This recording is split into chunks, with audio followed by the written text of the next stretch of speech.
अच्छा जी, risk management, currency rate risk management में हमारी डिस्कशन चल रही थी। हमने फॉरवर्ड एग्रीमेंट का टूल डिस्कस किया, हमने मनी मार्केट हेज का टूल डिस्कस किया। कुछ basic illustration money market hedge पे कल हमने देखी थी, और अब हम कुछ मजीद प्रैक्टिस एक्टिविटीज इन इलस्ट्रेशंस पे करते हैं। Illustration 4, 5 and then question number 4, ये हमारे पास जो फिलहाल अवेलेबल है प्रैक्टिस मटेरियल, पहले हम इसको देखेंगे before moving to the next tool. तो इलस्ट्रेशन नंबर 4 पे आइए जी जरा। एफआरए मनी मार्केट दोनों की यहां पे हमारे लिए छोटी सी रिवीजन है। पेज 226 पे, a Saudi company exports to USA and invoices its customer for 5.8 million on 3 months credit. Exchange rates spot real per dollar, 3-month forward real per dollar, 3 months money market interest rate, Saudi Real deposit loan, dollar deposit loan. Required, demonstrate different hedging options available to Saudi company and advise the cheapest. Cheapest से मुराद होता है यहाँ पे best hedging option क्या है। तो सबसे पहले तो हम ट्रांजैक्शन देखते हैं। ट्रांजैक्शन हमें हेज क्या करनी है। हमने एक्सपोर्ट की है, एक्सपोर्ट का मतलब हमें प्रोसीड्स आनी है, और प्रोसीड्स आनी है 3 महीने बाद। तो 3 महीने बाद इसका मतलब हमें डॉलर बेचने हैं। ठीक हो गया, हमें डॉलर बेचने हैं। अब हमारे पास 2 टूल्स अवेलेबल हैं। एक, हम डॉलर एसेट को, डॉलर की सेल को थ्रू एफआरए हेज कर लें, और दूसरा मेथड है हम डॉलर रिसीवेबल को थ्रू मनी मार्केट हेज कर लें। ये 2 टूल हमारे पास अवेलेबल हैं। इन दोनों टूल्स की हम वर्किंग यहां पे शो करेंगे। इलस्ट्रेशन नंबर 4, पहले एफआरए ले लेते हैं, ऑप्शन नंबर 1। तो एफआरए में हम करते हैं sell dollar 5.8 million in 3 month forward. 3 month forward में बेचिए। तो जनाब 1, 2 buy sell convert, buy high low multiply, low high divide. 3 month forward में हमने 5.8 million डॉलर बेचने हैं। Look at the exchange rate, dollar is the second currency, we sell low and multiply. 3 month forward का low rate क्या है? 3.9008। हम multiply करेंगे तो कितने सऊदी रियाल हमें मिलते हैं? 22.62 million। ये होगी जी एफआरए की ऑप्शन। अगर हम एफआरए से चलेंगे, 5.8 million डॉलर के बदले 3 महीने बाद हमें इतने सऊदी रियाल गारंटी होते हैं। दूसरी ऑप्शन मनी मार्केट की हमारे पास। मनी मार्केट में मैंने आपसे कहा जी सबसे पहले 3 स्टेप्स आपको लिखने हैं। पहले हम 3 स्टेप्स लिखेंगे, then we will perform the calculation. Step number 1, हमें डिसाइड करना है हमें फॉरेन करेंसी डॉलर के साथ करना क्या है। क्या उसका लोन लेना है या डिपॉजिट करना है? डॉलर एसेट को हेज करना है तो डॉलर लायबिलिटी चाहिए, डॉलर लोन चाहिए। ठीक है, बेसिक प्रिंसिपल। पहला स्टेप हमारा हमेशा यह रहेगा कि हमने फॉरेन करेंसी लोन लेनी है या डिपॉजिट करनी है। तो अगर आपने फॉरेन करेंसी एसेट को हेज करना है, डॉलर रिसीवेबल को हेज करना है, तो आपको डॉलर लोन की जरूरत है। अगर आपने डॉलर लायबिलिटी को हेज करना है तो आपको डॉलर डिपॉजिट चाहिए होता है। ठीक हो गया, ये बेसिक स्टार्टिंग पॉइंट हमारा मनी मार्केट हेज का। तो हमने डॉलर एसेट को हेज करना है, हमें डॉलर बोरो करने हैं। तो पहला स्टेप हमारा होता है बोरो डॉलर, और जब डॉलर बोरो करने हैं तो तीसरा स्टेप भी हमें पता है, हमें डिपॉजिट करने हैं सऊदी रियाल। और in between step number 2, dollar borrow करके बेचेंगे तो सऊदी रियाल मिलेंगे ना। तो हम करेंगे सेल डॉलर, और ख्याल रखना होता है ये हमेशा स्पॉट रेट पे किया जाते हैं, क्योंकि क्वेश्चन में फॉरवर्ड रेट भी अवेलेबल है। मनी मार्केट में बाइंग सेलिंग हमेशा स्पॉट आज की तारीख में की जाती है। अच्छा जी, अब आ जाइए कैलकुलेशन की तरफ। बोरो डॉलर, एक्स डॉलर बोरो करो। डॉलर किस रेट पे बोरो होता है? डॉलर बोरो होता है जी 7.5 पे, 0.075 फ्रैक्शन में बोरो करना है 3 महीने के लिए। 3/12 इज इक्वल टू 5.8 million। अच्छा, यहां पे एक चीज आपने नोट की, हमें लिखा हुआ है 3 month money market interest rate. 3 month money market interest rate. Don't get confused, rates are always annual, rates are always annual. 3 month की इंप्लीकेशन यहां पे क्या है? These are the annual rates applicable to 3 month loans and 3 month maturity deposit. आपको पता होना चाहिए, हमने कॉस्ट ऑफ कैपिटल में कहीं बात की भी है कि जैसे जैसे लोन की या डिपॉजिट की मैच्योरिटी बढ़ती है, सालाना इंटरेस्ट रेट बढ़ता जाता है। डिफरेंट मैच्योरिटी के डिपॉजिट्स के लिए, डिफरेंट मैच्योरिटी के लोन्स के लिए रेट्स फर्क होते हैं। लॉन्गर टर्म मैच्योरिटी के रेट्स हायर होते हैं, शॉर्ट टर्म मैच्योरिटी के रेट्स कम होते हैं। नॉर्मली यील्ड कर्व याद है, यील्ड कर्व क्या बता रही थी? मैच्योरिटी बढ़ने से नॉर्मली रेट हाई हो जाते हैं, मैच्योरिटी कम होने से नॉर्मली रेट कम हो जाते हैं। आज तो हमने इनवर्स यील्ड कर्व भी देखी थी, बट नॉर्मली मैच्योरिटी बढ़ने से रेट बढ़ते हैं। तो ये 3 मंथ का मतलब 3 मंथ मैच्योरिटी के लिए रेट है। तो 3 मंथ मैच्योरिटी के लिए रेट है, rates are always annual, rate कभी 6 मंथली नहीं कोट होते, ठीक है। तो ये हमें चूंकि 3 मंथ मैच्योरिटी का ही लोन, 3 मंथ मैच्योरिटी का ही डिपॉजिट चाहिए, तो यही रेट्स हमारे लिए रेलेवेंट है रेट्स। लेकिन चूंकि एनुअल है, इसको 3/12 के लिए हमने एडजस्ट किया। तो सॉल्व इट फॉर एक्स। जनाब कितने डॉलर हमें बोरो करने आज? 5.69 मिलियन। इन डॉलर को बोरो करके आज ही सेल कर देंगे। डॉलर सेकंड करेंसी स्पॉट पे सेल करेंगे, सेकंड करेंसी लो पे सेल होती है और मल्टीप्लाई होती है। 3.7498 ये सेल करके हमें कितने सऊदी रियाल मिले? 21.34। इनको हम डिपॉजिट करवा देंगे। सऊदी रियाल डिपॉजिट होते हैं, डिपॉजिट 8% पे, इनको हम 3 मंथ्स के लिए डिपॉजिट कर देंगे 3/12। तो बताइए 3 महीने में कितने सऊदी रियाल इकट्ठे हो जाएंगे हमारे पास? 21.77। हमसे पूछा गया है बेहतर ऑप्शन बताइए। मनी मार्केट से चलेंगे तो हमें 5.8 मिलियन डॉलर के बदले इतने रियाल मिलेंगे। एफआरए से चलते हैं तो हमें जनाब ये वैल्यू मिल रही है। Which one is better? कौन सी ऑप्शन बेहतर है, एफआरए और money market?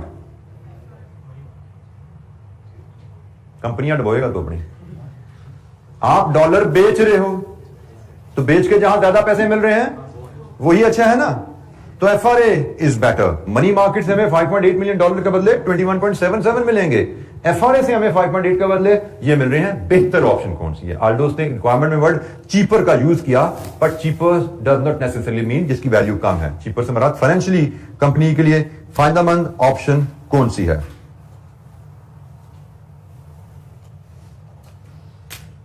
FRA, money market नहायत सिंपल टूल है। आपको अगर इनकी एफआरए तो बिल्कुल ही बाइंग सेलिंग का ही फैसला करना होता है, मैक्सिमम डिस्काउंट प्रीमियम की एडजस्टमेंट आ जाती है। ये 1 नंबर या 2 नंबर की कैलकुलेशन होती है एफआरए में। अगर सिर्फ डिवीजन मल्टीप्लिकेशन है रेट लेके तो ये शायद 1 नंबर 1.5 नंबर होगा।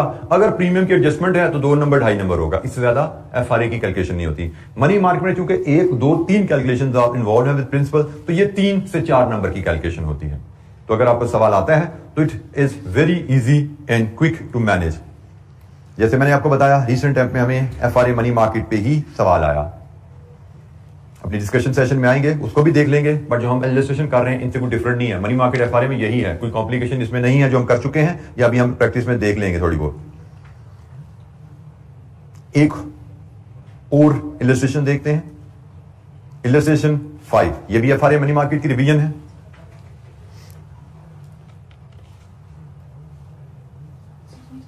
जी बेटा,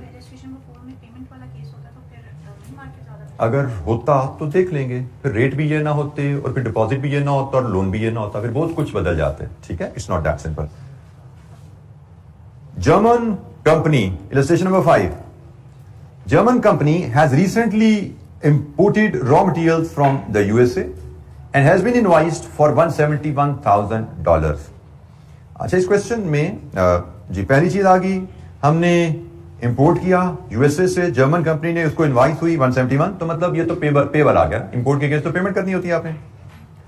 इन addition it has also exported finish goods to Australia and Australian customer has been invoiced for $295,000 payable in 4 months. तो एक ऑस्ट्रेलियन डॉलर को ऑस्ट्रेलियन कस्टमर को एक्सपोर्ट हुई भी है और एक अमेरिकन सप्लायर से इंपोर्ट हुई भी है। तो $171,000 पेबल है, अमेरिकन डॉलर पेबल है, और $295 ऑस्ट्रेलियन डॉलर रिसीवेबल है। 2 ट्रांजैक्शन। इसका मतलब यहां पे इस क्वेश्चन में हम 2 एफआरए और 2 मनी मार्केट करने जा रहे हैं। Dollar euro spot, euro is the German home currency, Germany की होम करेंसी यूरो है। अमेरिकन डॉलर यूरो का स्पॉट रेट क्या है डॉलर पर यूरो, और 3 मंथ फॉरवर्ड क्या है। फिर यूरो ऑस्ट्रेलियन डॉलर स्पॉट क्या है, 4 मंथ फॉरवर्ड क्या है। Then we have current money market rates पर एनम, ये ना भी लिखा हो, इट इज अंडरस्टूड, ये पर एनम ही होते हैं। एज फॉलोज, ऑस्ट्रेलियन डॉलर का रेट, अमेरिकन डॉलर का रेट, यूरो का रेट। अब यहां पे उसने बताया नहीं लोन का कौन सा है, डिपॉजिट का कौन सा है। क्या हम बता सकते हैं खुद? किस बेसिस पे? बिल्कुल ठीक है, जो हाई होगा वो लोन का होगा, जो लो रेट होगा वो डिपॉजिट का होगा, क्योंकि बैंक ने भी तो मुनाफा कमाना होता है ना। तो जरूरी नहीं हर वक्त एग्जामिनर बताए, कुछ आपकी मेंटल एप्लीकेशन के लिए चीजें छोड़ी जाती हैं। You don't have to get worried, you just have to take a pause. एक पॉज लेते हैं, सोचते हैं, आपकी चीजें सामने आ जाती हैं, दिमाग खुल जाता है। जैसे आपके साथी ने बड़े अच्छे तरीके से बता दिया, लोन हायर होता है, डिपॉजिट लो होता है। नहीं बताया तो कोई बात नहीं, हमें पता है। Show how German company can hedge its exposure to foreign exchange risk using the forward market, using the money market, and in each case determine which the best hedging technique is. अब यहां पे हमने एक hedge बनाना है receivable का, एक hedge बनाना है payable का, और हर हेज पे दो टूल लगने हैं। हर हेज पे दो टूल है, FRN मनी मार्केट। तो हम वन बाय वन ट्रांजैक्शंस पकड़ते हैं। जैसे हम शुरू करते हैं पहले यहां से जी, 171,000 US$ पेएबल इन 3 months। ठीक है, हम पहले यहां से बात शुरू करते हैं। पहले हम इस ट्रांजैक्शन को हेज करते हैं। इलस्ट्रेशन नंबर 5, $171,000 पेएबल इन 3 months। अब इसमें हम पहले लगाते हैं जी FRA का टूल। हमने डॉलर 3 महीने बाद पे करने के लिए विल हैव टू बाय। हमने सप्लायर को देने हैं ना, मेरे पास तो नहीं है, तो मुझे बैंक से खरीदने पड़ेंगे। तो हम करेंगे जी FRA to buy $171,000 in 3 month forward. Table 1, 2 buy, sell, convert, high low multiply, low high divide. ये always keep it in front. अच्छा, हमने डॉलर बाय करने हैं और हमारी करेंसी यूरो है। Dollar is it first currency और second currency? Dollar euro first currency है। 3 month फॉरवर्ड में आ जाओ। फर्स्ट करेंसी बाय होती है लो पे, डिवाइड। 3 month फॉरवर्ड में लो रेट से डिवाइड करो लो रेट से। 3 month फॉरवर्ड में 0.9520 लीजिए जी। यहां पता लगा आपकी यूरो में कॉस्ट ऑफ बाइंग डॉलर क्या है। आपकी कॉस्ट यूरो में आएगा ना। ये मैंने बताया है कि फॉरेन करेंसी में हर अमाउंट के साथ साइन लगाना है, विदाउट साइन कोई अमाउंट नहीं लिखनी, क्योंकि यहां पे ये डॉलर है, यहां पे यूरो बनने जा रहे हैं। कितने यूरो? 179,622। अगर FRA करेंगे तो $171,000 will cost you 179,622 euro in 3 months time. अब हम मनी मार्केट की बात करते हैं। पेमेंट डॉलर पेएबल का मनी मार्केट हेज बनाना है, डॉलर लायबिलिटी का मनी मार्केट हेज बनाना है। तो डॉलर के साथ क्या सलूक करें, डिपॉजिट या लोन? डिपॉजिट, बिल्कुल ठीक हो गया जी। डिपॉजिट करेंगे हम डॉलर। जब हमने फैसला कर लिया डॉलर ने डिपॉजिट होने हैं, तो साथ ही दूसरा फैसला भी आ गया, बोरो करना है यूरो। यूरो एक बैंक से बोरो करेंगे, दूसरे बैंक में डॉलर जमा करवाना है। तो in between buy dollar at spot. ये 3 स्टेप आ गए। ये 3 स्टेप लिखे बगैर कैलकुलेशन शुरू नहीं करनी, क्योंकि यहीं पे सोचने का काम है। अगर आप ये स्टेप नहीं लिखते तो कंफ्यूजन क्या क्या आएंगी, फिर अभी मैं आपको वो भी इलैबोरेट करता हूं। हमने डॉलर डिपॉजिट करने हैं। डॉलर का डिपॉजिट रेट चाहिए। ये जुमला आपने ये 2 वर्ड लिखे हुए हैं ना, तभी आप सही रेट पे पहुंचोगे, क्योंकि क्वेश्चन में आपके सामने 6 इंटरेस्ट रेट आ रहे हैं। अगर आपने डॉलर डिपॉजिट नहीं लिखा हुआ तो चांसेस ज्यादा देर कि आप गलत रेट पे करके आ जाओगे वहां से। तो डॉलर डिपॉजिट जब हमने पहले सोच के लिख लिया, अब चांसेस बहुत कम है कि हमसे गलती हो। हम टेबल पे जाएंगे, डॉलर पे जाएंगे, डिपॉजिट रेट उठाएंगे 10%। हमने डॉलर डिपॉजिट करना है 3 महीने के लिए, तो हमें सफिशिएंट डॉलर डिपॉजिट करने हैं कि 3 महीने बाद हमारे पास $1,71,000 इकट्ठे हो जाए। तो कितने डॉलर डिपॉजिट करने के लिए चाहिए आपको? 166,829। ये डॉलर आपने अब स्पॉट रेट पे बाय करने हैं। आज डॉलर फर्स्ट करेंसी है, एक्सचेंज रेट में डॉलर फर्स्ट करेंसी है। Currency you buy low rate and divide spot का लो रेट 0.9830। तो जनाब यहां से आपको मिले यूरो। कितने यूरो कन्वर्ट होकर कितने यूरो बने?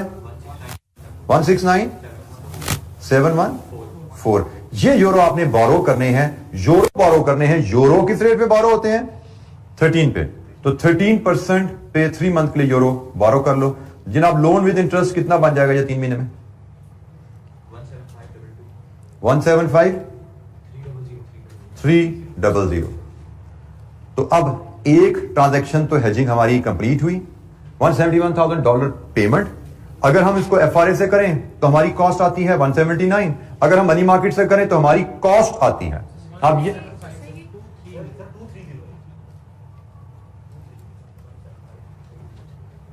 अगर हम $171,000 की पेमेंट बुक करें FRA से तो हमारी कॉस्ट क्या है, $171,000 की पेमेंट बुक करें मनी मार्केट से तो हमारी कॉस्ट क्या है, पेमेंट है, डॉलर खरीदने की कॉस्ट। तो कॉस्ट जहां पे कम है दैट इज बेटर। तो हमने कहा जी हमारे लिए मनी मार्केट का टूल अच्छा है, डॉलर पेमेंट के लिए मनी मार्केट का टूल अच्छा है, क्योंकि पेमेंट करते हुए we are interested in keeping our cost to minimum. पिछला केस था प्रोसीड्स का, ये था केस प्रोसीड्स का कि भाई हमने डॉलर बेच रहे थे तो बेचते हुए we are interested in maximising our proceeds, कि जहां ज्यादा पैसा मिलता है वो अच्छा है।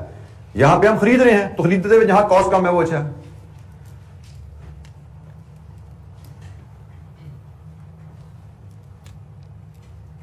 अच्छा जी, अब हम दूसरी ट्रांजैक्शन पे आते हैं। ये हमने US dollar 171,000 payable in 3 months इसको कवर किया। अब हम इसी इलस्ट्रेशन की दूसरी ट्रांजैक्शन ऑस्ट्रेलियन डॉलर 295,000 रिसीवेबल। अच्छा, यहां पे भी ना इसने वर्ड पेबल का यूज किया हुआ है, but don't get confuse, payable by the customer है, क्योंकि आप एक्सपोर्ट आ गया ना तो आपको तो एक्सपोर्ट के अगेंस्ट पैसे आते हैं। तो आपके लिए 295,000 रिसीवेबल इन 4 months है। ये आपकी नेक्स्ट ट्रांजैक्शन है। फिर बात वहीं से शुरू होगी, ऑस्ट्रेलियन डॉलर एसेट को हेज करना है। ऑस्ट्रेलियन डॉलर एसेट को हेज करना है तो ऑस्ट्रेलियन डॉलर का लोन लेना है या डिपॉजिट, एसेट के अगेंस्ट लायबिलिटी लोन। तो जनाब बोरो, स्टेप नंबर 1 आपका borrow Australian dollar, calculation number 1। Australian dollar borrow होने हैं तो डिपॉजिट क्या होगा जी, local currency, other currency euro, और कनेक्शन क्या हुआ, sell Australian dollar at spot. Buy sell हम हमेशा फॉरेन करेंसी करते हैं ना, फॉरेन करेंसी बोरो डिपॉजिट होगी सबसे पहले, उसके बाद बाय या सेल फॉरेन करेंसी की जाती है, और थर्ड स्टेप में डिपॉजिट या बोरो लोकल करेंसी की जाती है। कैलकुलेशन नंबर 1, हमने ऑस्ट्रेलियन डॉलर बोरो करने हैं, सफिशिएंट ऑस्ट्रेलियन डॉलर बोरो करने हैं। ये principal plus interest in 4 months 295,000 Australian dollar के बराबर हो। ऑस्ट्रेलियन डॉलर बोरो किस रेट पे होते हैं, ऑस्ट्रेलियन डॉलर बोरो 16.16, तो कितने ऑस्ट्रेलियन डॉलर जी, 28,063। ये हमने सेल कर देने हैं ऑस्ट्रेलियन डॉलर एक्सचेंज रेट पे। It is the second currency, second currency we sell at low, second currency we sell at low and we multiply spot का लो रेट 1.8890, वी मल्टीप्लाई 1.8890, तो जनाब कितने यूरो मिले, 9040। ये ऑस्ट्रेलिया, ये euro आपने deposit करने हैं फॉर 4 months, और यूरो डिपॉजिट होता है, यूरो डिपॉजिट किस रेट पे, 11.5। तो जनाब बताइए कितने पैसे इकट्ठे हो जाएंगे,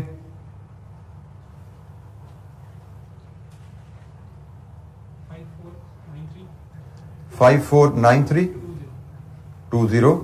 ये जी यूरो आपके पास इकट्ठे हो गए। ये हमने मनी मार्केट ट्रांजैक्शन बना लिया जी, ऐसे ही ये हमने मनी मार्केट हेज बना लिया है। इसका FRA पहले हमने FRA पहले कर लिया था, मनी मार्केट बाद नहीं किया था, इधर हमने मनी मार्केट पहले कर लिया, खैर कोई बात नहीं। अगर हम मनी मार्केट से 295,000 रिसीवेबल को हेज करेंगे, हमें उसके केस इतने यूरो मिलते हैं।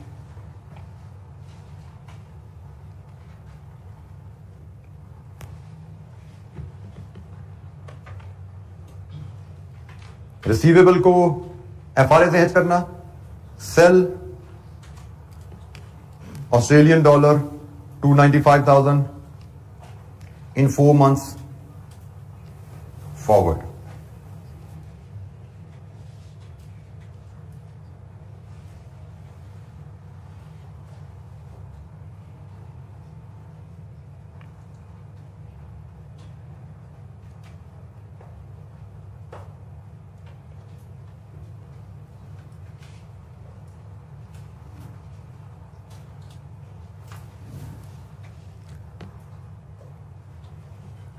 अच्छा जी, ऑस्ट्रेलियन डॉलर एक्सचेंज रेट में जाइए, it is the second currency. हमने ऑस्ट्रेलियन डॉलर सेल करने हैं, second currency we sell, second currency we sell, go to the table, low and we multiply, low rate से मल्टीप्लाई करें, it is 1.9510। तो जनाब कितने यूरोस? 545। लीजिए जी, ये प्रोसीड का केस है, जहां पे प्रोसीड्स ज्यादा हैं that is better, we go with this option. हमने कंपेयर किया इस वैल्यू को इसके साथ, प्रोसीड्स का केस है, जहां पे प्रोसीड ज्यादा है वो ऑप्शन बेहतर है, वी विल रिकमेंड FRA। तो रिसीवेबल के लिए FRA बेहतर टूल हमें नजर आ रहा है यहाँ पे, और पेमेंट के लिए हमें मनी मार्केट बेहतर टूल नजर आया था।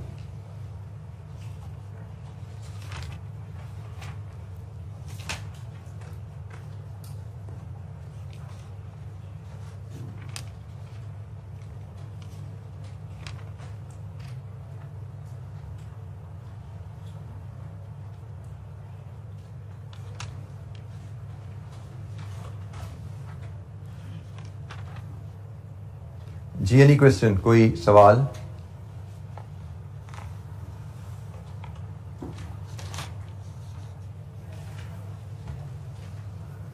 अच्छा, क्वेश्चन 4 है पेज 241 पे, क्वेश्चन 4 FRA से रिलेटेड क्वेश्चन है गालबन, उसको भी जरा देख लेते हैं कि आई कैप की क्वेश्चन बैंक में हमें ये मिलता है।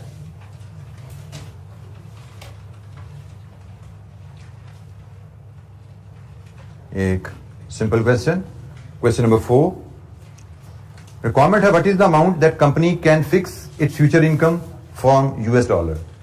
किस अमाउंट पे कंपनी अपनी इनकम इन US डॉलर को फिक्स कर सकती है? A UK company expects to receive $100,000 in 6 months from US customer and it wishes to hedge the exposure to currency risk by arranging a forward contract. Dollar पर pound rate दिया गया है, dollar पर pound का मतलब ही 1 pound होता है, पर 1 पाउंड लिखने की जरूरत नहीं थी, पर स्टैंड्स फॉर 1 यूनिट, ठीक है। तो ये 1 यहां पे रेयरली नजर आता है, बट यू शुड अंडरस्टैंड कि पर पाउंड का मतलब $1, 1 पाउंड। स्पॉट पाउंड का दिया गया है, ये अंडरस्टूड है। यहां पे एक आपको नोट्स में ये चीज लिखी नजर आई थी कि अक्सर फॉरेन एक्सचेंज रेट जब कोट किए जाते हैं तो उसमें एक्सप्रेशन थोड़ा सा डिफरेंटली कर दिया जाता है। यहां पे अगर एक्सप्रेशन में से एग्री नहीं करता, यहां पे लिखा होता शायद डॉलर, तो ये अंडरस्टूड था ये डॉलर पर पाउंड है। पाकिस्तान में जैसे एक्सचेंज डीलर के पास जाते हैं ना, वो आपको कहता है जी डॉलर का रेट चल रहा है से 240 242, वो कभी आपको रुपीज पर डॉलर नहीं बताता, वो कहता है डॉलर का रेट है, ये आपको पता है रुपीज पर डॉलर बोल रहा है वो, ठीक है ना। वो रियाल का रेट कहता है जी सऊदी रियाल चल रहा है जी 70 रुपए का, आपको पता है ये जो रेट बोल रहा है वो रुपीज पर रियाल है, जरूरी नहीं कि वो रुपीज आपके सामने लिख के कोट भी करे। सो एक्सचेंज रेट में अक्सर सिर्फ फॉरेन करेंसी का जिक्र कर दिया जाता है। अगर आपको बेस बता दी गई है कि भाई रेट हमारे ऐसे कोट होते हैं, तो उसके बाद यहां पे आपको सिर्फ डॉलर भी लिखा नजर आए तो आपको पता है कि ये डॉलर पर पाउंड है, ये डॉलर का रेट है, और डॉलर का रेट डॉलर पर पाउंड कोट होता है। ये डॉलर का रेट है और पाकिस्तान में rupees per dollar rate quote होता है, ये अंडरस्टूड होता है। तो जनाब हमें उसने रेट दे दिया, spot rate 6 month forward premium. अब प्रीमियम ये है यकीनन पॉइंट्स में, और पॉइंट्स में जब प्रीमियम है तो we must be able to read it as 0.0231 and 0.0240। Points का मतलब आप इसको फ्रैक्शन में कैसे कन्वर्ट करते हैं। हमें 6 स्पॉट दिया गया है, 6 मंथ प्रीमियम दिया गया है, हमने प्रीमियम को एडजस्ट करना है। तो जनाब are we dealing with direct quote और indirect quote? This is indirect quote. Indirect quote में होम करेंसी सेकंड आती है, सेकंड करेंसी होम करेंसी होती है इनडायरेक्ट कोट में, तो ये इनडायरेक्ट कोट है। और डायरेक्ट कोट पाकिस्तान में है, पाकिस्तान में प्रीमियम ऐड होता है, तो इनडायरेक्ट कोट में प्रीमियम लेस होता है। तो जनाब मैं यहीं पे सवाल हल हमारा हो रहा है, हम इसको यहां पे लेस करेंगे। अब इसमें से सिलेक्ट करने रेट हमें कौन सा चाहिए, हमें हाई चाहिए लो चाहिए। हमने डॉलर बेचने हैं, फर्स्ट करेंसी बेचनी है, first currency we sell. Table पे जाएंगे, दिमाग इस्तेमाल नहीं करेंगे, go to the table, first currency we sell high rate, high rate पे इसका प्रीमियम एडजस्ट कीजिए, आपको फॉरवर्ड हाई रेट मिल जाएगा। ये हाई रेट हमने सिलेक्ट कर लिया, इस हाई रेट में इसका प्रीमियम एडजस्ट कीजिए, प्रीमियम आपने लेस करना है, तो बताइए यहां से फॉरवर्ड रेट क्या आता है? 7309। ये जी फॉरवर्ड रेट आ गया आपके पास, this is your forward rate. आपने $1,00,000 फॉरवर्ड रेट में बेचने हैं, फर्स्ट करेंसी बेचनी है, डिवीजन इज यूज्ड। कितने स्टर्लिंग? 5773। हमने टेबल की मदद से स्पॉट में सूटेबल रेट सेलेक्ट किया, उसमें उसका रिस्पेक्टिव प्रीमियम एडजस्ट किया, फॉरवर्ड आ गया। फॉरवर्ड रेट को यूज करते हुए अपनी ट्रांजैक्शन पे हमने एक्सपेक्टेड प्रोसीड्स निकाल ली और यही जवाब हमारा यहां पे आ रहा है जो एग्जामिनर के सोल्यूशन पे भी हमें गिवन है। जी, एनी क्वेश्चन, कोई सवाल?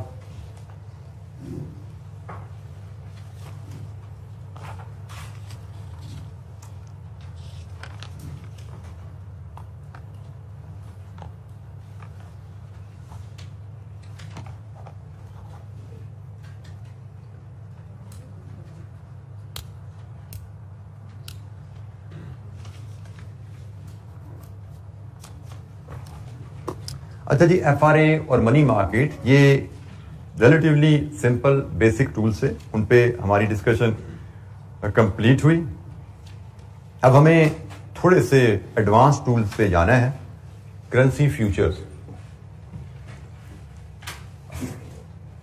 इनका मैकेनिज्म काफी डिटेल है वैसे तो, जैसे मैंने कल शायद आपसे general risk currency risk management में बात की थी। मैं अगर सिर्फ करेंसी फ्यूचर पे बात करूं तो करेंसी फ्यूचर को हम बीएफडी में पढ़ते हैं कोई 3-4 घंटों में, ठीक है। 3-4 घंटों में इसको हम समझते हैं, इसकी कैलकुलेशन को, इसकी डिटेल में जाते हैं और इस पर काफी टाइम, अभी प्रैक्टिस क्वेश्चन डालो तो मे भी 5-6 घंटे में हम चले जाते हैं। लेकिन अब आपको पढ़ाने का मेरा टारगेट है 15-20 मिनट, ठीक है। उसके लिए जो ICAP ने किताब में चीजें दी हैं, अब मैं उनसे कोशिश करूंगा उन्हीं के ही पैरामीटर्स में रहूं।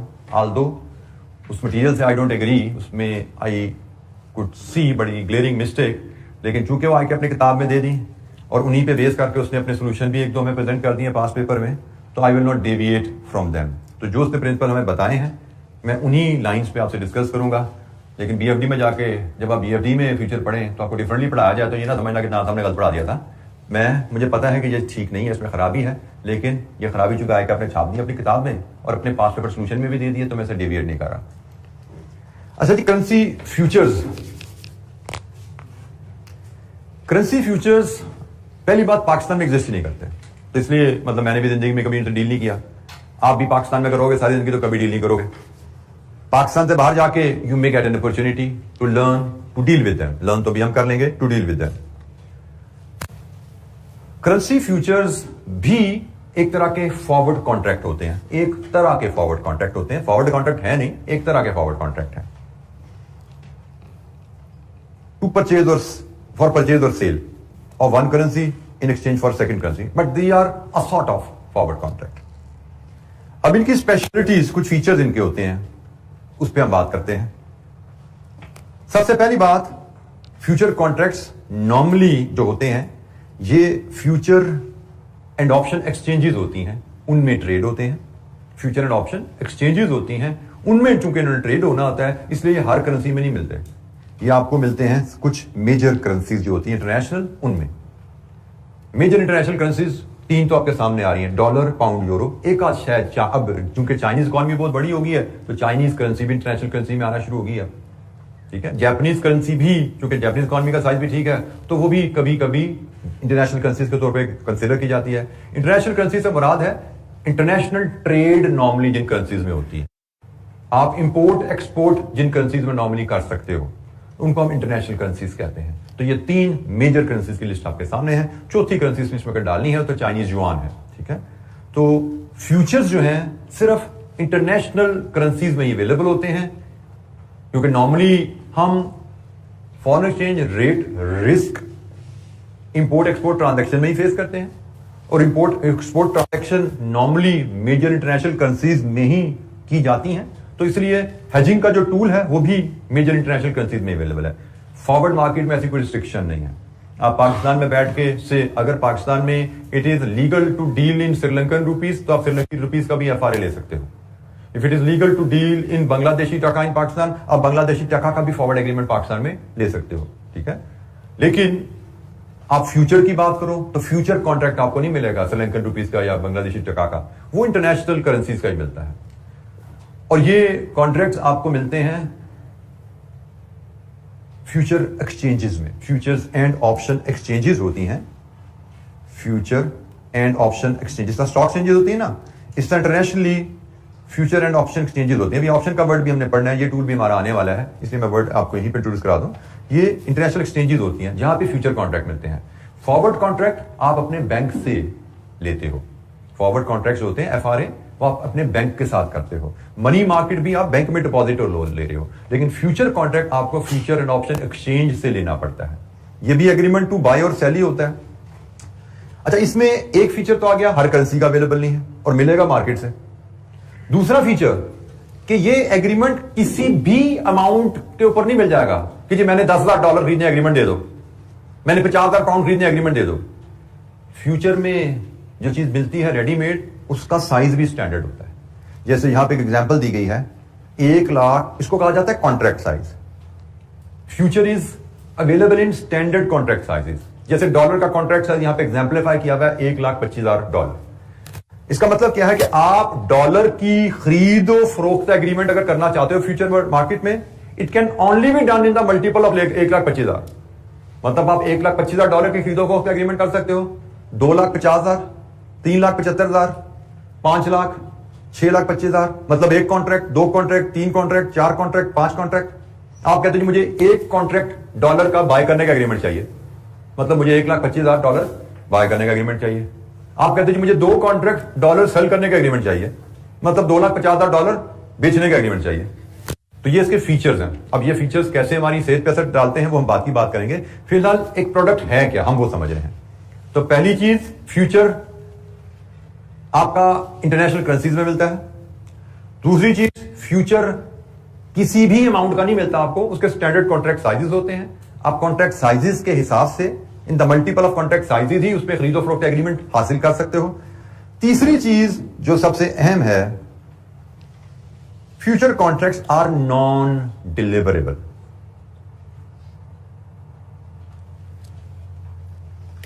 नॉन डिलीवरेबल का मतलब इन कॉन्ट्रैक्ट के अगेंस्ट करेंसी डिलीवरी नहीं होती। अब जरा deliver, forward rate contract deliverable contract है। आपने एग्रीमेंट टू बाय डॉलर किया 3 मंथ फॉरवर्ड में, तो ड्यू डेट पे आप बैंक में जाओगे, उसको रुपीज में कीमत देते हो, उससे डॉलर लेते हो, डिलीवरी होती है, फिर एग्रीमेंट खत्म होता है। एफआरए एग्रीमेंट टू बाय है, एफआरए एग्रीमेंट टू सेल है, and you actually buy, you actually sell, you get delivery, you give delivery. FRA मैंने शुरू में कहा था, it's a sort of, not actually FRA, it's a sort of FRA, sort of buying selling agreement. Sort क्यों कह रहे हैं? क्योंकि एक्चुअली इसमें डिलीवरी होती नहीं। ये बेसिकली प्योरली टूल है आपको कीमत में उतार चढ़ाव से बचाने के लिए। ये सिर्फ आपको उतार चढ़ाव के जो असरात हैं उनसे बचाता है। जैसे आपने पाकिस्तान में बैठे हो, पाकिस्तान में वैसे फ्यूचर मिलते नहीं है, पाकिस्तान में बैठे हो, आपने $1,25,000 की डॉलर की पेमेंट करनी है 3 महीने बाद। हमें डर क्या है, 3 महीने बाद $1,25,000 महंगा हो जाएगा। हम फ्यूचर में जाएं, अगर हम फ्यूचर में डॉलर खरीदने का एग्रीमेंट कर लें, फ्यूचर में डॉलर खरीदने का एग्रीमेंट कर लें कि जी हमें 3 महीने बाद डॉलर खरीदना है, एग्रीमेंट दे दो हमें। स्टैंडर्ड कॉन्ट्रैक्ट है $1,25,000 है, हमने एक कॉन्ट्रैक्ट बाय कर लिया वहां पे कि ये एक कॉन्ट्रैक्ट बाय हमने कर लिया 3 महीने बाद डॉलर खरीदने का। अब 3 महीने गुजर गए, फ्यूचर इज नॉन डिलीवरेबल, मतलब फ्यूचर कॉन्ट्रैक्ट के अगेंस्ट डॉलर मुझे नहीं मिलने। किया क्या जाता है, फ्यूचर कॉन्ट्रैक्ट को रिवर्स कर दिया जाता है। मैंने एग्रीमेंट किए हुए हैं, मैंने 3 महीने बाद डॉलर खरीदना है। मैं फॉर एग्जांपल 3 महीने बाद डेट आनी है, आज का तारीख है 30 जुलाई, अगस्त, सितंबर, अक्टूबर। मैंने एग्रीमेंट किया हुआ, मैंने 30 अक्टूबर को डॉलर खरीदने हैं, तो भाई आज एग्रीमेंट किया तो 30 अक्टूबर का जो रेट की उम्मीद है उस रेट पे एग्रीमेंट किया ना मैंने। जैसे एफआरए क्या होता है, एफआरए फॉरवर्ड रेट होता है। Basically FRA expected rate on the settlement date होता है। स्पॉट से फर्क है ना, स्पॉट है कि आज खरीदो फरोख्त कर लो जिस रेट पे। हमने फॉरवर्ड रेट की कैलकुलेशन देखी नहीं है, लेकिन फॉरवर्ड रेट होता है expected rate on the settlement rate. 3 month forward का मतलब है कि आज ख्याल है बैंकर का कि 3 महीने बाद अंदाजन डॉलर का रेट ये चल रहा होगा। 6 मंथ फॉरवर्ड का मतलब है आज बैंकर का ख्याल है कि 6 महीने बाद डॉलर ये चल रहा होगा। तो फॉरवर्ड रेट बेसिकली आपके एक्सपेक्टेड रेट्स होते हैं। फ्यूचर का रेट भी, क्योंकि फ्यूचर भी सॉर्ट ऑफ फॉरवर्ड है, उसका रेट भी एक्सपेक्टेड रेट होता है। तो मैंने आज एग्रीमेंट कर लिया कि मैं 3 महीने बाद डॉलर खरीदूंगा। लेट्स अज्यूम मैंने एग्रीमेंट किया 240 रुपए पे कि मैं 3 महीने बाद 240 रुपए पे डॉलर खरीदूंगा। अब 3 महीने गुजर गए, मेरी पेमेंट का टाइम आ गया, मैं फ्यूचर मार्केट गया, मैंने कहा जी डॉलर चाहिए मुझे, मैंने 240 का एग्रीमेंट किया था। उन्होंने कहा भाई फ्यूचर मार्केट है, कितने डॉलर, नॉन डिलीवरेबल, ये एग्रीमेंट नॉन डिलीवरेबल है, हम डिलीवरी नहीं देते। उन्होंने कहा जी डिलीवरी नहीं देते तो मेरे एग्रीमेंट मेरा किस काम का। उन्होंने कहा जी आपका एग्रीमेंट खड़ा है अपनी जगह, आप हमसे 240 का डॉलर खरीद सकते हैं, लेकिन हमने देना नहीं है, आपको देना नहीं है, फिर क्या करें। उन्होंने कहा भेज दो, आज चीज तो पर आ गई है, जो डॉलर हमने आपको देने हैं ना वो हवा में भेज दो आप हमें, देखो मार्केट में क्या रेट चल रहा है। आपने कहा मार्केट में 250 का डॉलर चल रहा है, उन्होंने ठीक है 250 का मैं दे दो। तो मार्केट आपसे 250 का वही डॉलर खरीद लेती है जो आपने खुद अभी खरीदा नहीं है, आपके पास एग्रीमेंट टू बाय है। मार्केट कहती है मैंने आपको देना नहीं है क्योंकि मैं नॉन डिलीवरेबल एग्रीमेंट करती हूं, हमें आपसे वापस खरीद लेता हूं और जो फर्क है वो ले लो मुझसे। आपने एग्रीमेंट किया था 240 पे खरीदने का, दूसरा एग्रीमेंट कर लिया 250 पे बेचने का, क्योंकि मार्केट में 250 का हो गया ना डॉलर, आपको हो गया फायदा 10 रुपए का डॉलर का। फ्यूचर मार्केट कहती है लो जी 10 रुपए। आपने बेसिकली टेंशन सारी जो फैलाई थी इसीलिए फैलाई थी ना कि मार्केट में डॉलर महंगा होगा, मुझे नुकसान हो जाएगा। तो मार्केट में डॉलर महंगा हुआ, ठीक है मार्केट में डॉलर खरीदने जाओगे 250 का मिलेगा आपको, लेकिन वो 10 रुपए आपने कमा लिए। स्पेकुलेशन, अब इसको आप प्योरली सेंस में ले जाओ तो yes this is speculation. Underline कोई चीज आपने खरीदी नहीं है, कोई बेची नहीं है, हवाई ट्रांजैक्शन हुई है, यस दिस इज स्पेकुलेशन। लेकिन फाइनेंशियल ट्रांजैक्शन से लिंक करो इसको। अगर हम अगर इसका मैकेनिज्म समझे वो क्या है, आपने डॉलर खरीदने थे अक्टूबर को एक्चुअली ऐसा ही, और आपको डर था डॉलर महंगा हो जाएगा, आपने कहा जी मैं फ्यूचर मार्केट में एग्रीमेंट कर लेता हूं। आपने फ्यूचर मार्केट में एग्रीमेंट कर लिया, थोड़ी सी अमाउंट पे करके वहां पे एग्रीमेंट मिल जाता है। 240 रुपए डॉलर खरीदने का एग्रीमेंट में भी 2 रुपए में आपको मिल गया, 2 रुपए पे किया आपने, सिक्योरिटी एग्रीमेंट ले लिया। 30 अक्टूबर आ गई, मार्केट ने आपने कहा जी मैंने सप्लायर को डॉलर पे करने, मुझे डॉलर दो। मार्केट ने कहा मैंने डॉलर नहीं देने, आपके जो डॉलर है ना वो आप मुझे ही वापस भेज दो। आपने कहा ठीक है जी मैंने तो 240 पे खरीदने थे आपसे, अब मार्केट का रेट 250 है, आप मुझसे 250 का खरीद लो। मार्केट आपसे 250 का खरीद लेगी और जो फायदा है वो आपको पे कर देगी। होगा क्या, आपने ये 10 रुपए से पकड़े पर डॉलर, मार्केट में खरीदने का डॉलर, मार्केट में 250 का डॉलर था, मार्केट में आपने 250 देने हैं, 240 जेब से निकाले, 10 इधर से निकाले। आपकी जेब से तो 240 ही गए ना, आपकी जेब से 240 गए, आपको 240 में डॉलर पड़ गया। यही आपने फ्यूचर एग्रीमेंट करते हुए सोचा था, ऐसे यही सोचा था आपने कि मुझे 240 में डॉलर मिलेगा, तो 240 में मिल गया, बस लेन देन थोड़ा फर्क है। अब ये उल्टा भी होता है, आपने 240 पे डॉलर खरीदने का एग्रीमेंट किया और 30 अक्टूबर डॉलर 235 का हो गया। आप मार्केट में गए, वैसे तो आपका दिल ही नहीं जाएगा मार्केट जाने को, वो बाहर दुकान पे 235 की चीज मिल रही है, मैं मार्केट में जाकर एग्रीमेंट करता 240 का क्यों लूं, बट मजबूरी है जाना पड़ेगा, एग्रीमेंट किया भाई ऑनर करना पड़ेगा। आप मार्केट में जाओगे 240 का डॉलर खरीदने, वो कहेंगे डॉलर तो हम नहीं बेचते, हम तो नॉन डिलीवरेबल है, हाँ यही डॉलर आप हमें बेचो। मार्केट का रेट देखा गया 235, आपको भी 235 रेट है जी, कहेंगे ठीक है निकालो 5 रुपए, वो 5 रुपए आपसे ले लेंगे, क्योंकि 240 का आपने खरीदा 235 का बेचा, आपको तो 5 रुपए डॉलर नुकसान हो गया ना, वो 5 रुपए मार्केट आपसे ले लेगी। तो आप 5 रुपए इधर दे के निकले हो, मार्केट में गए आप डॉलर खरीदने, क्योंकि डॉलर आपको दुकान से लेने पड़ेंगे। डॉलर कितने का मिला, 235 का, 5 रुपए वहां दिए हुए थे, कितने का पड़ गया, 240 का। ये है फ्यूचर की कहानी, ठीक है।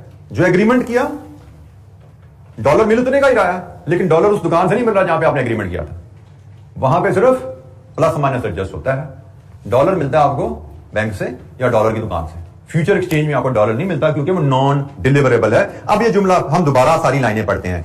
हमने कहा जी currency future also agreement for the purchase and sale of one currency in exchange for second currency. Currency future have following characteristics. पहला characteristic, future contracts are normally available for major international currencies.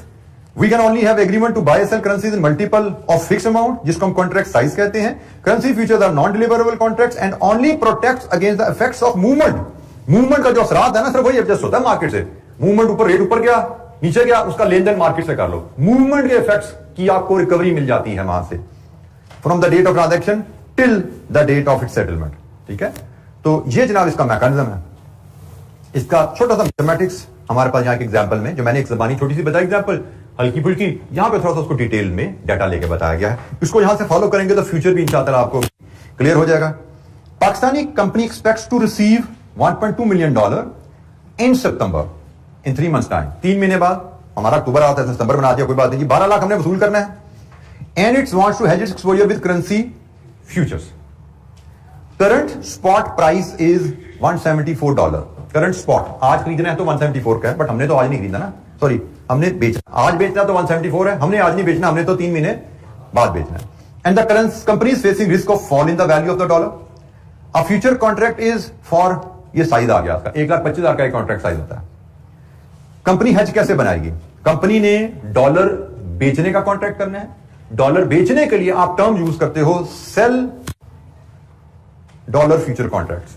Dollar बेचने के लिए आप कहते हैं जी मुझे dollar बेचने का एग्रीमेंट चाहिए, आप कहते हैं जी मुझे डॉलर फ्यूचर एग्रीमेंट सेल करने. डॉलर फ्यूचर एग्रीमेंट सेल करने का मतलब है कि मुझे डॉलर सेल करने का एग्रीमेंट चाहिए. कितने कॉन्ट्रैक्ट सेल करेगी company? 12 lakh divide with 1,25,000, 9.6 round off कर लेते हैं 10 पे. Simple rounding off principle. ये 9.4 आता तो मैं 9 पे राउंड ऑफ कर लेता, ये 9.5 आता मैं इसको 10 पे राउंड ऑफ करता, 9.8 आया 10, सिंपल राउंडिंग ऑफ. ठीक है, हमने कितनी अमाउंट हेज करनी है? 12 लाख डॉलर के कॉन्ट्रैक्ट नहीं मिलते, कॉन्ट्रैक्ट तो 1,25,000 के मल्टीपल में मिलते हैं, उसके हिसाब से हम डिवाइड किया, 9.6 राउंड ऑफ कर लिया 10. हमने 10 कॉन्ट्रैक्ट्स सेल करने हैं डॉलर फ्यूचर के. ठीक है जी, अब ये राउंडिंग ऑफ के क्या असरात हैं, इस पे भी हमारा कोई लेन देन नहीं है. हमने बात खत्म हुई, हमने 10 कॉन्ट्रैक्ट सेल कर दिए. Suppose the company sells September future contracts at this price. सितंबर का जो रेट मिला ना हमें, वो ये रेट मिला जी. सितंबर का हमें रेट 172.235 मिला है. ये एक तरह का हमारा फॉरवर्ड रेट हो गया कि हमारा फॉरवर्ड रेट 72.235 है. ये हुआ क्या? If dollar is stronger in September, dollar हमें डर था गिर जाएगा, गिरा नहीं, वो 175.135 पर रह गया. हमने एग्रीमेंट किया है डॉलर बेचने का इतने पे, और डॉलर मार्केट में उसका चल रहा है इतना. अब हमने बेचने का एग्रीमेंट किया हुआ, हम फ्यूचर मार्केट में गए, हमने कहा जी हमने डॉलर बेचने हैं, तो फ्यूचर मार्केट कहती है जी मैं तो नॉन डिलीवरेबल मार्केट हूं, मैं तो आपसे डॉलर नहीं खरीदता, तो आप एक काम करो मेरी ही मार्केट में डॉलर खरीद लो, तो आपकी ट्रांजैक्शन खत्म हो जाएगी, नफा नुकसान सेटल कर लेते हैं. जैसे पहले बाइंग की ट्रांजैक्शन करते हैं, सेल की भी वैसे होती है कि मेरी ट्रांजैक्शन में डॉलर खरीदो. आपने कहा ठीक है जी मैं खरीद लेता हूं आपकी ट्रांजैक्शन में. मैंने आपकी ट्रांजैक्शन में बेचने का, आपकी मार्केट में बेचने का एग्रीमेंट किया था इस प्राइस पे, मैं आपकी मार्केट में आज के रेट पे बाय भी कर लेता हूं. तो ये जनाब आ गया loss, rupees per dollar, 2.9 rupees per dollar मुझे नुकसान हो गया. ठीक हो गया जी. मैंने ये जो 10 एग्रीमेंट सेल किए थे, 10 एग्रीमेंट मैंने सेल किए थे $125,000 ईच पे, इससे मुझे 2.9 रुपीज पर डॉलर नुकसान हो गया. अच्छा, ये जो है ना टिक शिक की बात, इसको मैं टच करता हूं बाद में. ठीक है, ये जो टिक शिक की कहानी है इसको मैं छोड़ता हूं, फिलहाल यहां पे छोड़ देता हूं. ये मैं हाईलाइट कर रहा हूं, इसको मैं कल आपको बताऊंगा. ये बताना जरूरी इसलिए कि आपको एमसीक्यू बेस्ड क्वेश्चन है, अदरवाइज मैं बीएफडी में चीज डिस्कस नहीं करता, जरूरत नहीं होती वहां पे. मैं इसको एलैबोरेट करूंगा कल. फिलहाल हमारे साथ हुआ क्या है? हमारे साथ हुआ ये कि हमने $1,25,000 के 10 कॉन्ट्रैक्ट लिए थे और हमें उस पर 2.9 रुपीज पर डॉलर नुकसान हो गया. तो हमें टोटल लॉस कितना हो गया? ये तो लॉस था पर डॉलर, ये तो रुपीज पर डॉलर है, तो टोटल लॉस कितना हो गया? 3625,000. ये सारी कहानी, ये इतनी लंबी जो हाईलाइट किया वैल्यूज ने यही निकाली हुई है, तो वो ये कहानी हम बाद में समझ लेंगे. फिलहाल हमें लॉस हो गया. लॉस तो समझ आ गया ना कि हमने 1,25,000 के 10 कॉन्ट्रैक्ट में डील किया था और उन पे हमें 2.9 रुपीज पर डॉलर नुकसान हुआ. टोटल हमारा नुकसान कितना हो गया? फ्यूचर मार्केट से लेन देन खत्म हो गया, हाथ जाड़ के घर आ गए, उनको ये पैसे देकर उनका घर आ गए. अब आपने करनी है सेल. असल में कहानी क्या थी कि हमें $1.2 मिलियन आने हैं, वो हमने मार्केट में बेचने हैं. तो जनाब ये आपको $1.2 मिलियन आए, ये मार्केट का रेट चल रहा है, यही चल रहा है ना, इस पे बेच दो. डॉलर बेचे, मल्टीप्लाई किया, बेच के कितने पैसे मिले, तो भाई इसमें से नुकसान लेस कर दो जो पहले पे कर चुका. ये नुकसान भी इसी चक्कर में पड़ा ना आपको. तो असल में आपको जो नेट प्रोसीड्स आई, नेट रसीड आई, वो ये है, ये है आपकी नेट रसीड, ये है फ्यूचर का हेज. फ्यूचर मार्केट में आपने पोजीशन ली, पोजीशन क्लोज की, इस केस में वहां नुकसान भर के आए, नुकसान वहां भर दिया, फिर आप घर आए, घर आके आपने जो डॉलर आए थे वो मार्केट में बेच दिए. आपने कहा जी बेच के मुझे पैसे इतने मिले, लेकिन ऊंच नीच के चक्कर में मेरे ये पैसे निकल भी गए, तो मुझे तो नेट इस ट्रांजैक्शन में इतना बचा. और आप देख सकते हो अगर ये नेट रेट निकालें तो वो रेट निकल रहा है 172.11474 and this is almost the same, very close to the rate जिस पे आपने एग्रीमेंट किया था. आपने एग्रीमेंट किया था 1.722350 पे, और इस लेन देन के नतीजे में आपकी जो ट्रांजैक्शन का रेट आया वो उसके बहुत करीब तर था। तो ये है फ्यूचर की कहानी। ये हमने पढ़ी है एक कहानी रिसीट के एंगल से, ठीक है। इसका क्वेश्चन नंबर 5 है जो हम देखेंगे गालिबन अब अगली मुलाकात में, वो भी रिसीट की है। तो हम एक पेमेंट के एंगल से कहानी भी देख लेंगे। नेक्स्ट क्लास में मिलेंगे, मैं आपको एक रिसीट की कहानी भी रिपीट करेंगे क्वेश्चन 5 से, एक मैं आपको पेमेंट की कहानी भी यहाँ पे एग्जाम्पल क्रिएट करके हम उसको देख लेंगे फॉर पेमेंट। तो ये हमारा फ्यूचर भी कवर हो जाएगा। और मुझे लगता है अगर मैं गलती नहीं कर रहा तो मॉडल पेपर में फ्यूचर पे क्वेश्चन आया हुआ है, मॉडल पेपर में फ्यूचर का क्वेश्चन है और स्प्रिंग 22 में FRA मनी मार्केट का क्वेश्चन है। ये दो टूल रिलेटिवली आप कह सकते हैं कि लाइक्लीहुड भी ज्यादा है, आल्दो बाकी भी टूल हमने पढ़ने हैं। अच्छा, हमारी मुलाकात अब होनी है एज पर शेड्यूल थर्सडे को, और थर्सडे फ्राइडे सैटरडे थोड़ा टाइट होगा हमें कंप्लीट करना। मैं इसमें इशू यह है कि मैं एक्स्ट्रा क्लास रखे इस एरिया पे एक्स्ट्रा क्लास रखे इसको खेलना भी नहीं चाहता, क्योंकि चीजें ऐसी हैं कि आपके ऊपर से गुजरा शुरू हो जाएंगी। थोड़ा सा करके हम पढ़ेंगे। इफ आगे अब 9-10 मुहर्रम की छुट्टी भी आ रही है, मुझे लग रहा है हमें सैटरडे को मैं शायद क्लोज करना मुश्किल होगा, आगे 1 या 2 दिन और चाहिए होंगे। अगर तो छुट्टियां ना आई तो मुझे लगता है संडे को क्लास रख के कोशिश कर सकते हैं इसको वाइंड अप करने की, ठीक है। बट बी प्रिपेयर्ड कि हमें सैटरडे को इसको शायद वाइंड अप करने में चैलेंज आएगा। थर्सडे फ्राइडे सैटरडे 3 दिन काफी नहीं होंगे। पेजेस तो हम देखते हैं तो 4-5 पेजेस ही हैं, लेकिन मैं इनको बहुत स्लो मुझे चलना पड़ेगा, क्योंकि ये चीजें काफी हवाई बातें होती हैं, इनको ब्लॉक करने में से आपको चैलेंज आता है। आपको थोड़ा ताकि आप साथ जाकर रिवाइज करो, जो आज पढ़ाई ये कहानी आज जाके पढ़ लोगे तो आपको ये ब्लॉक होनी शुरू हो जाएंगी। फिर हम नेक्स्ट क्लास में जब आएंगे, आने से पहले इसको देख के आओगे, इसके हम 2 इलस्ट्रेशन मजीद करेंगे तो फ्यूचर भी आपको ऑब्जर्व हो जाएगा। आई बिलीव कि FRA मनी मार्केट में आपकी ग्रिप बन चुकी है।